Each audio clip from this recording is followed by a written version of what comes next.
Vous allez devoir la trouver sur Internet parce que c'est maintenant le temps de parler à Jonathan Marchand, qui est président de Coop Assist, coopérative québécoise pour la vie autonome.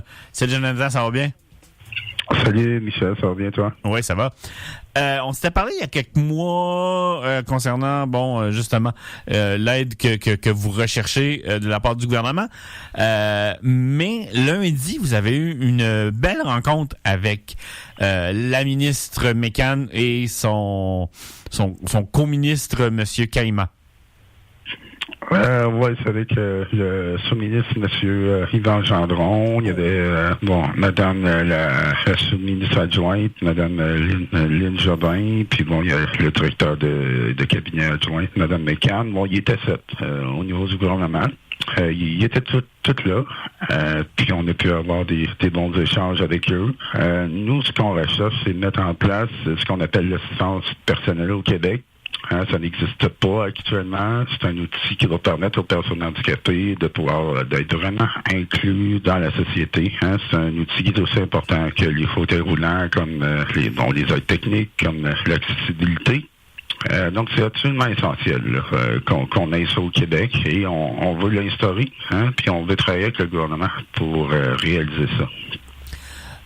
Mais tu dis qu'on l'a pas au Québec, mais ça existe ailleurs en Europe et ailleurs même au Canada.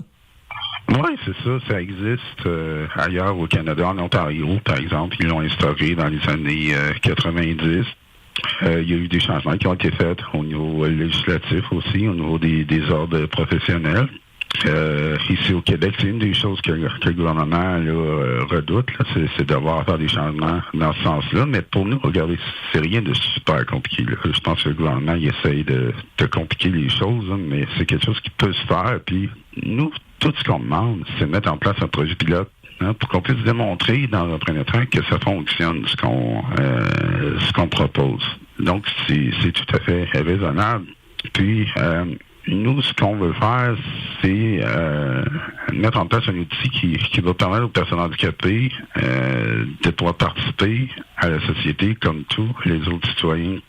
C'est-à-dire au niveau familial, c'est pouvoir prendre les responsabilités familiales, parce que ça, c'est souvent un problème. Quand on est en situation de handicap, souvent, on est plus à risque de se faire retirer son enfant, justement parce que il y a pas d'assistance personnalisée comme on la conçoit au Québec.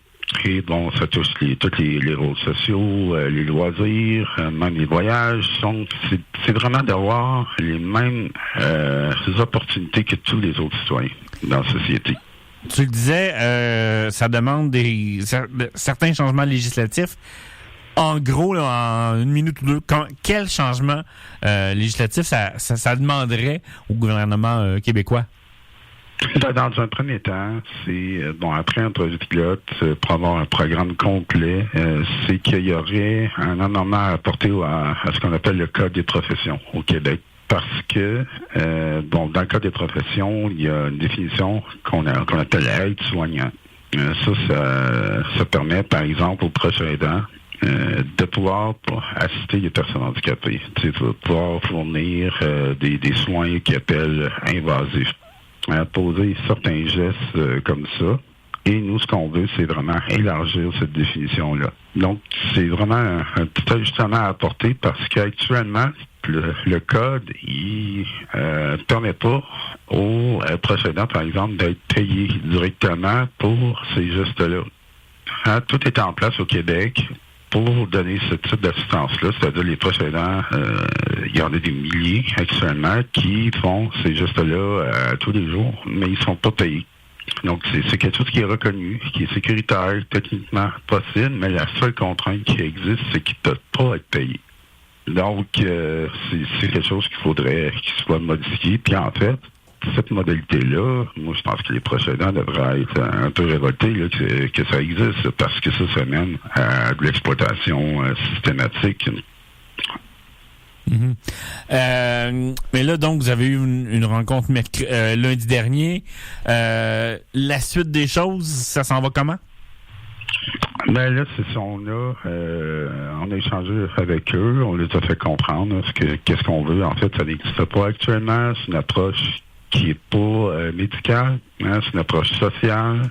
Et ce qu'ils ont accepté de faire, c'est de faire des recherches plus approfondies. Parce qu'apparemment, bon, ils n'étaient pas au courant qu'est-ce qu'on propose. Ça a déjà été fait en Ontario, hein, il y a plusieurs années.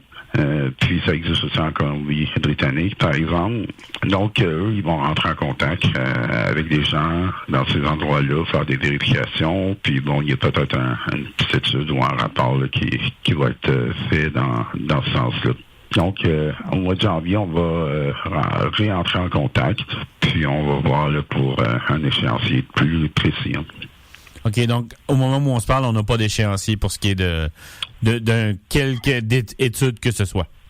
Non, pas pour l'instant, mais pour nous, ce qui est un gros gain, c'est que la porte était complètement fermée avant cette rencontre-là, puis là, elle est entrouverte.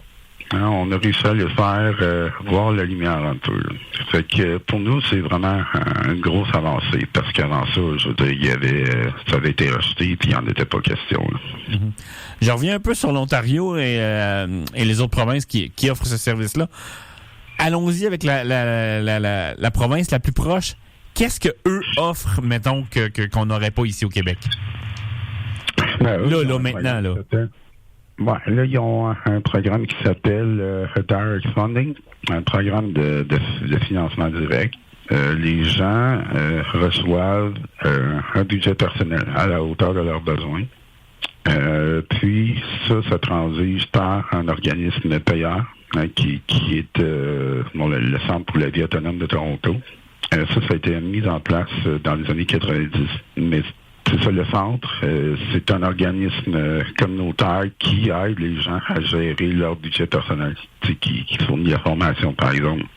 Et les gens doivent, par exemple, créer leur propre petite entreprise et gérer eux-mêmes ces services-là. Donc, c'est eux qui gèrent tout le côté administratif, qui recrutent les assistants, bon, qui peuvent les mettre à la porte aussi, puis donc tout ce qui entoure les horaires, puis la formation, etc. Donc, il y a un contrôle complet sur les services. Mais nous, ce qu'on veut faire au Québec, il y a une petite différence. C'est qu'on a une coopérative qui s'appelle Coop Assis, qui servirait d'intermédiaire un peu comme ce centre pour la vie autonome là. Mais nous, on offrirait du soutien pour nos membres et on serait un intermédiaire. C'est-à-dire la coopérative serait l'employeur officiel des assistants, mais ce serait nos membres qui garderaient le contrôle sur les services. Donc, c'est eux qui vont choisir, leurs assistants, choisir comment ils sont formés, puis bon, ils vont pouvoir adapter les services selon leurs besoins, mais tout le temps avec un soutien de la coopérative. Je t'arrête là-dessus, malheureusement, le temps en manque. Justement, tu parlais de coop assist. Comment on fait pour être membre de cette coop-là? Facebook? Oui. Ben, si vous êtes une personne en situation de handicap qui a besoin d'assistance personnelle, vous pouvez devenir membre. Vous allez à coopassist.ca, coopassist.ca. Puis, vous pouvez faire application pour devenir membre, puis on va rentrer en contact avec vous pour faire le processus. Eh bien, Jonathan Marchand, merci d'avoir été à l'émission. Je vais continuer de suivre le dossier l'année prochaine, déjà 2020. Donc, merci. On se reparle bientôt. Bon temps des fêtes à toi. Merci, bye. Merci, bye-bye. Eh bien, c'est déjà tout pour...